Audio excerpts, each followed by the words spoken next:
100 বছরের বেশি আগে আর্নেস্ট শ্যাকলটনের জাহাজ অ্যান্টার্কটিকায় ডুবে যায়। 2022 সালে আধুনিক প্রযুক্তির সাহায্যে খুঁজে পাওয়া যায় হারানো জাহাজটিকে। কিভাবে এত বছর পর গবেষকেরা সাগরের গভীরে জাহাজটি খুঁজে পেলেন?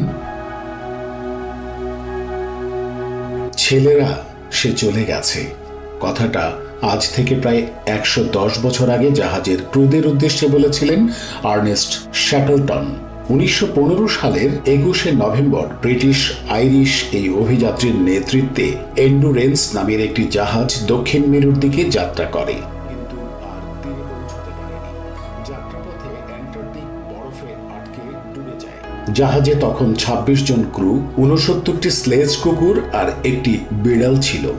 107 বছর সেই জাহাজের কোনো হদিস পাওয়া যায়নি। তবে 2022 সালে জাহাজটি আবার খুঁজে পাওয়া গেছে।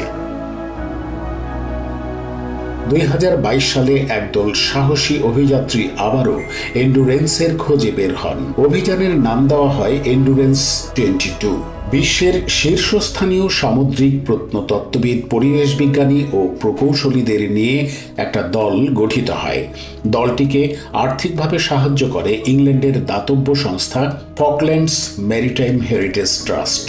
টানা 35 দিন ধরে দলটি অ্যান্টার্কটিকায় জাহাজটির খোঁজে অভিযান চালায়। তারা যে জাহাজটি ব্যবহার করে এন্ডুরেন্স খুঁজতে গিয়েছিল তার নাম এস.এ. আগুলহাস্টু। এটি একটি আধুনিক জাহাজ। নানান রকম উন্নত প্রযুক্তি ছিল এতে। সোনার প্রযুক্তি ও আন্ডার ওয়াটার রোবটের সাহায্যে অবশেষে এন্ডুরেন্স খুঁজে পাওয়া যায়। 2022 সালের 5ই মার্চ হারিয়ে যাওয়া জাহাজটি দেখতে পায় মানুষ।